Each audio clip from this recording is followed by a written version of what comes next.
আপনার জন্য আপনার মা বাবা যেটা করছে কোনোদিন এটা কেউ করবে না, কোনোদিনও এটা কেউ করবে না। শুধু মা বাবাই আছে এই পৃথিবীর মধ্যে দুইজন মানুষ যে সারা জীবন আপনার জন্য নিঃস্বার্থভাবে করে গেছে, অন্য কেউ আপনার জন্য নিঃস্বার্থভাবে করে নেই।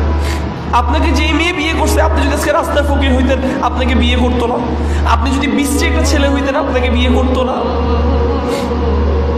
আপনার শাশুড়ি আপনাকে যতই রোস্ট খাওয়া, গরু মাংস খাওয়া, মুরগি মাংস খাওয়া, আপনার যদি আজকে পকেটে টাকা না থাকতো, আপনার মধ্যে সৌন্দর্য না থাকতো, আপনার কাছে কোনো দিন আপনার কাছে আপনার ওনার মেয়ে তুলে দিত না আপনার শ্বশুর।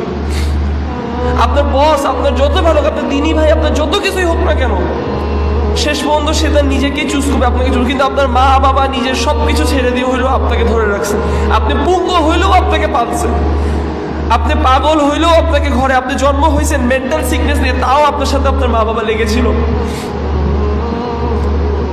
আপনি বৃদ্ধ হয়ে যাওয়ার পরে আপনি যদি বিছানার মধ্যে পেশাব পায়খানা করেন, হইতে পারে আপনার বউ আপনাকে ফালা রেখে চলে যাবে, কিন্তু আপনার মা বাবা যদি বেঁচে থাকে, বুড়া বুড়ি মা হইলেও আপনার পেশাব পায়খানা মুছবে, কারণ আপনি তার সন্তান। মা বাবাকে কোনোদিন ছাড়বেন না।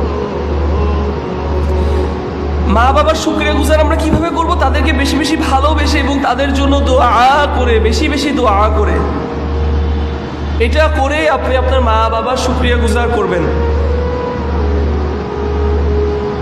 এবং এটা দিয়ে আপনি আপনার মা বাবার হক পূরণ করতে পারবেন। এবং এই আয়াতগুলোর ফাওয়াইদ থেকে এটা আসছে যে মা বাবাকে অমান্য করা, মা বাবার কথা অমান্য করার সিভিয়ারিটি কত বেশি, কত ভয়ঙ্কর, যে আল্লাহ সুবহানাহু ওয়া তাআলা ডিরেক্ট অর্ডার করছেন যে মা বাবার হক আদায় করো, মানে মা বাবার কথা অমান্য করো না। মা বাবা যদি আপনি কোনো মুবাহ কোনো কাজে ডাকে, সেই কথা আপনি শুনতে বাধ্য, শুনবেন, অবশ্যই শুনবেন,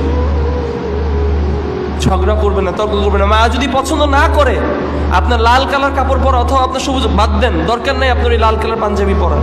মা যদি পছন্দ না করে আপনার ওইখানে যাওয়া, দরকার নেই আপনার যাওয়া। যে জিনিস আপনার জন্য ওয়াজিব সেটা যদি পছন্দ না করে, সেটা আপনি মানতে বাধ্য, সেটা আপনার করতেই হবে, মা বাবা না মানলেও কিছু করার নেই। কিন্তু অসংখ্য জিনিস আছে যেটা আমাদের জন্য ওয়াজিব না, কিন্তু আমরা আমাদের মা বাবার সাথে সেটা নিয়ে ঝগড়া করতেছি এখন, এবং ওই ঝগড়া দিয়ে আমরা তাদেরকে দিন থেকে আরো দূরে ঠেলে দিচ্ছি, আরো দূরে ঠেলে দিচ্ছি। এমনও সময় আছে তারা বলছে, তুই যে ব্যবহার করছিস এটা যদি ইসলাম হয়, আমি ইসলাম চাই না। এই কথা যদি আপনার মা বাবা বলে অথবা মনে মনে করে, আপনার সেটার জন্য কিয়ামতের ময়দানে জবাব দিতে হবে আল্লাহর সামনে।